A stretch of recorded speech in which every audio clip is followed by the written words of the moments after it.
Here's everything we ate camping edition. So this camping slash vlog is very special to me because we're celebrating the last leg of my 20s. So as a Princess Sarah tayo na nagtatalop ng patatas. So ayan, we were actually talking about if we're going to do smashed potato or mashed potato. Pero habang nag-iisip kami kung anong gagawin, binoil muna namin yung patatas. And look at that view. Sobrang ganda pa sunset na yan. Ang sarap mag-chill or magluto. Tapos nakikita mo yung ilog. Sobrang ganda. Inabot na nga tayo ng gabi. So ang ginawa namin, nag-smash potato na lang kami. It doesn't have to be perfect yung pagka-smash niya. So, mas maganda may mga chunks. And, nilagyan lang namin ng asin, ng oil, frinay namin siya. Hanggang maging crispy yung mga bottoms nila. So, next, let's go to our main course, yung ating tomahawk steak. So, first, we pat fry yung steak. And then, naglagay tayo ng salt. Yan lang actually yung spices namin. And, etong chili. Wala kaming iba. So, ang ginawa namin, sinier namin yung steak on all sides para maging crispy siya. Ayan, no? Crispy. Basta magkaroon siya ng crust. So, first time namin magluto ng tomahawk steak. So, sana mag-work. So, binase din namin siya ng oil. Ayan.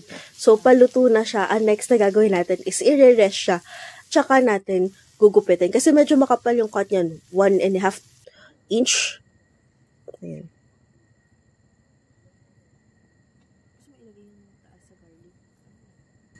Gusto mo ilagay yung taas sa garlic? Ayun. Sarap. Isagat mo sa dulo sa buo. Sige, isagat mo pa.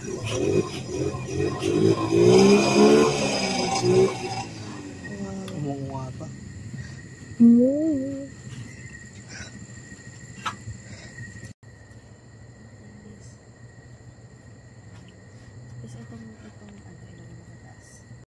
Gusto ko medium well done ay, medium rare.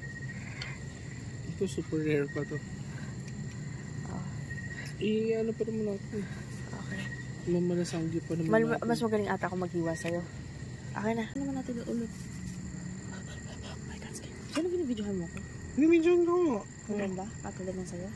Hindi ko alam kung ano ba yung tsura no akin. Maganda. Parang kang professional chef. Wow, ang ganda na. Pero medyo raw pa yung gitna. Pero talaga yung gitna niyan. Hindi mamaya. Pero medyo makapal. O gusto mo kung luto lahat? So kasi well done eh. So pa excellent eh. Ganito pa tayo mahal na steak. So, bibigyan kita. Ayan. So, natapos na din tayo maghiwa ng steak. Nagtatalo pa nga kami kanina kung manipis or makapal yung paghiwa. Ako kasi alam ko na dapat medyo makapal pa siya para yung gitna. Medyo raw pa siya. Gusto nga niya excellent yung steak. And I know kapag excellent na, medyo tough siya. So, hinalo-halo namin yung hiwa. Hindi siya consistent. Pero ayan, pinipita na lang namin yung mga sides niya para magkaroon ng crust all over. Kasi medyo makapal nga yung cut. Grabe yung tarsik ng mantika na yan, guys. Nakaupo lang kami sa sahig kasi nga umuulan na yan. And wala kami dalang ilaw kasi nga first time namin mag-camping. So, ilaw lang sa fan, ilaw lang sa phone yung gamit namin. Kung may masasuggest kayong ilaw for camping, let us know. Baka sa susunod, matry natin yan. Ay, grabe, sobrang natatakam na ako. Excited na ako kumain. And ang ganda ng shots, guys, ng steak. Sorry kung ang haba ng video and puro steak lang siya. First time namin magluto kasi ng tomahawk. Ang ganda, ang sarap. So, ayan, naluto na siya. Tapos, kain na tayo. Natatakam ulit ako. Grabe, gusto ko ulit ng tomahawk. So, may luto na kaming carbonara. Ininit na lang namin on the side. And, yung potatoes na smash and steak. Hindi ko na napicturean yung plato. Sorry. Ayan, patikim natin sa kanya. So, tingnan natin kung papasa sa kanya yung steak. Gusto daw niya excellent. Ayan, pinatry natin. Hindi siya matigas, guys. Mainit siya. Malaki kasi yung nakagat niya. So, ayan. Ang sarap, guys. Sobrang sarap.